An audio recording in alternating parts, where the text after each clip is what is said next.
Hello friends, welcome to my channel. Friends, आज का अपना टॉपिक स्टार्ट करने से पहले मैं नए आने वाले यूज़र से रिक्वेस्ट करूंगी कि वो हमारे चैनल को जल्दी से सब्सक्राइब करके बेल आइकॉन के बटन को प्रेस कर दें। आज की इस वीडियो में मैं आपको बताऊंगी कि आप किस तरह से अपने दांतों में आने वाले खून को बंद कर सकते हैं। बहुत से लोगों को ये प्रॉब्लम होती है कि उनके गम्स में पेन होती है और अगर वो ब्रश करें तो उनके टीथ से ब्लीडिंग स्टार्ट हो जाती है। तो दोस्तों, आज मैं आपको बताऊंगी कि आप किस तरह से सिंपल रेमेडी से अपने इस प्रॉब्लम को सॉल्व कर सकते हैं। इसके लिए जो इंग्रेडिएंट पहला आपको चाहिए होगा वो है मसवाक। इसको आपने अपने दांतों पे रोज़ सुबह शाम करना है और रात को सोने से पहले भी करना है। इसके यूज़ करने से आपके दांतों के सारे मसले सॉल्व हो जाएं, चाहे वो सेंसिटिविटी है, चाहे वो कैविटी है, चाहे वो आपके दांतों में से ब्लीडिंग हो रही है, ये जो भी है, इससे आपके सारे प्रॉब्लम सॉल्व हो जाएंगे। अब मैं आपको देसी टोटका बताती हूँ।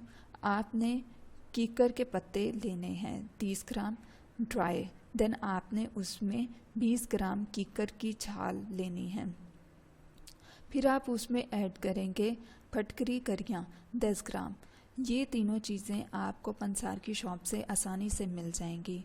अब आपने इसको बहुत अच्छी तरह से अलग अलग पीस लेना है। जब आप इसको पीस लें तो फिर आपने सारी चीज़ों को मिक्स कर देना है और इसको आपने रोज़ सुबह और शाम अपने दांतों पे अप्लाई करना है। उसके बाद आपने अच्छी तरह दांतों पे इसको मलना है 10 मिनट तक। उसके बाद आप कुली कर लेंगे नीम गर्म पानी से।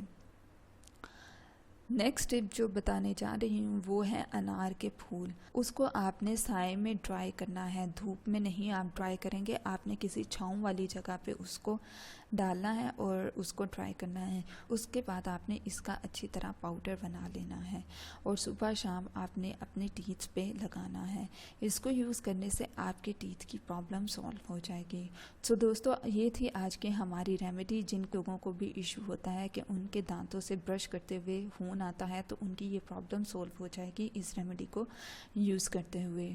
सो दोस्तों, मज़ीद वीडियोस और होम रेमेडीज़ के लिए हमारे चैनल को सब्सक्राइब करके बेल आइकन के बटन को प्रेस करना ना भूलें।